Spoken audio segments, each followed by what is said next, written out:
Chers téléspectateurs, bonjour. Aujourd'hui est un jour inoubliable. En effet, le premier vol de la Terre à Mars, premier vol commercial, a été réalisé en 10 mois seulement. Alors je pense que vous n'entendrez jamais ça à la télévision, en tout cas vous n'êtes pas près de le voir. Et on va plutôt revenir en arrière aujourd'hui, dans les années 70, pour vous présenter une Mido Multifor TV Big Date, grande nouveauté de l'année 2023. Merci, chers téléspectateurs, c'est tout pour moi aujourd'hui.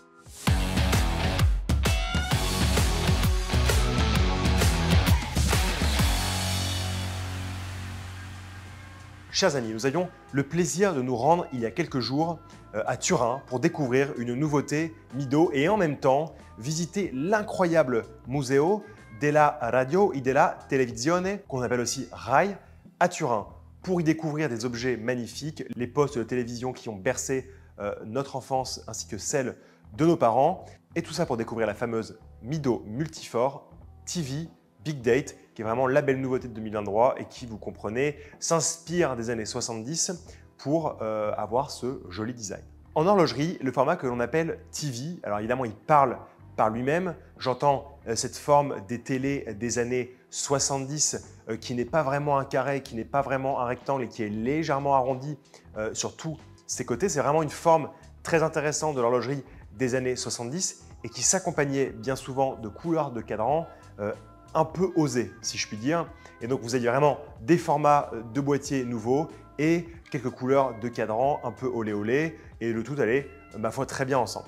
En 1973, chez Mido par exemple, nous pouvions découvrir la Multistar au boîtier TV iconique, large lunette plate aux brossets soleillés et aux arêtes polies, ainsi qu'un cadran fumé tirant sur les tons vert et gris. Surtout, des indexes rainurés comme les aiguilles et un affichage du jour et de la date en colonne à 6 heures. Dans les années 80, c'est la célèbre Commander qui recevait un boîtier du genre et en plus assez fin. 2023 marque le retour durable d'un format TV chez Mido, et c'est un petit peu osé parce que quand même, sortir ça dans les années 70, c'était déjà assez osé pour l'époque, on essayait pas mal de choses, mais aujourd'hui, alors que quand même la mode reste au format rond, on revient sur des formats un peu différents, avec des couleurs aussi de cadrans différentes, et en cela, sans connaître forcément la réalité, l'acceptation du public en face, c'est quelque chose qu'on apprécie beaucoup.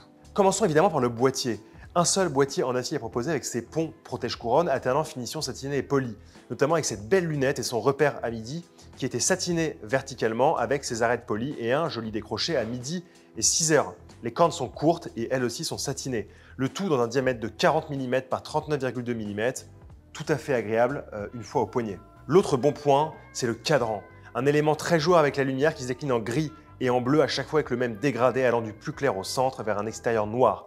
Vous voyez sur les images, ces jolis cadrans jouissent d'une finition azurée. Comprendre que l'on y voit de très fines rainures, ici horizontales, qui me font personnellement songer aux rainures de certains téléviseurs quand on éteignait le poste ou que ça ne captait pas très bien. Merci papa et maman d'habiter à la campagne. Le gros supplément d'âme de ces montres, outre leur forme, tient un élément central du cadran qui en réalité n'est pas si central que ça si on parle des géométries, mais vous savez, l'école et mathématiques, ça fait 2, malheureusement. Je parle bien évidemment de la grande date à midi. Je vous le rappelle, une grande date est composée de 2 disques permettant d'afficher la date en grand dans un guichet double sur le cadran. On ne la voit pas souvent cette grande date et quand on la voit, en général, elle se situe sur des montres qui sont dans une gamme, on va dire, très luxueuse, très haut de gamme de l'horlogerie, donc des pièces assez chères avec des mouvements manufacture. Et ici, ce n'est pas le cas et tant mieux. Sur ce cadran, elle prend de la place et sa typographie est très agréable.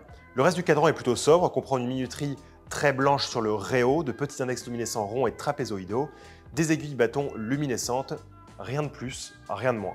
Rien de plus, rien de moins. TikTok. Au dos de la montre, à travers un verre saphir, on trouve le mouvement automatique calibre 80. C'est pas la première fois qu'on vous en parle. Et pour ça, je vous remets la vidéo Ocean Star ici et vous allez revoir ce calibre 80 dans des montres plutôt plongeuses. Ce calibre 80 automatique, il a un spiral en Ivacron, gage une résistance remarquable au choc et surtout au champ magnétique. Comme son nom l'indique, il délivre la très belle réserve de marge de 80 heures, permettant d'avoir l'esprit tranquille quand on pose la montre quelques jours. Même s'il ne s'agit en aucun cas d'une montre de plongée, Mido la propose véritablement étanche avec une couronne vissée et une étanchéité garantie à 10 bars. De quoi faire quelques brasses dans la mer, dans l'océan ou dans votre piscine cet été. La Mido Multifor TV Big Date est disponible sur bracelet caoutchouc au prix de 1110 €. Donc bracelet en caoutchouc orange sur le cadran dégradé vert, qui est ma version favorite personnellement, et caoutchouc bleu sur la version bleue. Les deux versions sont aussi disponibles sur un bracelet en acier qui alterne maillon, poli et brossé, dont je suis personnellement un peu moins fan. Et surtout, je trouve que avec ce type de boîtier, même si le diamètre n'est pas important, le bracelet en caoutchouc permet qu'il se pose très très bien sur le poignet. C'est pour ça que j'apprécie le bracelet en caoutchouc. Alors à une période où on peut devenir assez fou, et on le comprend aisément par rapport au prix des montres, c'est vrai qu'ici la proposition de Mido avec une pièce Swiss made, avec un mouvement automatique délivrant 80 heures de réserve de marche, avec quelques propriétés amagnétiques, dans un boîtier qui est quand même très bien réalisé, avec un cadran qui n'est pas si simple que ça, juste au-dessus des 1100 euros. Franchement, c'est plus qu'une belle proposition et on est très heureux de voir que Mido, même si comme toutes les marques, elle augmente très légèrement ses prix ici et elle ne fait pas des x25, franchement c'est agréable, c'est respectable et on a franchement un rapport qualité-prix très énervé sur cette nouvelle Multifor TV Big Date. Donc nous, on l'apprécie. Pour moi, c'est un très beau lancement chez Mido. Comme je vous le disais, je suis un peu moins fan du bracelet en acier, chacun ses préférences. Merci pour votre fidélité, à très bientôt. Bonjour, je suis Jacques Chirac, votre président de la République française. Aujourd'hui, nous allons découvrir la Mildo Multifor TV Big Date. C'est une montre qualité exceptionnelle. Voilà, merci.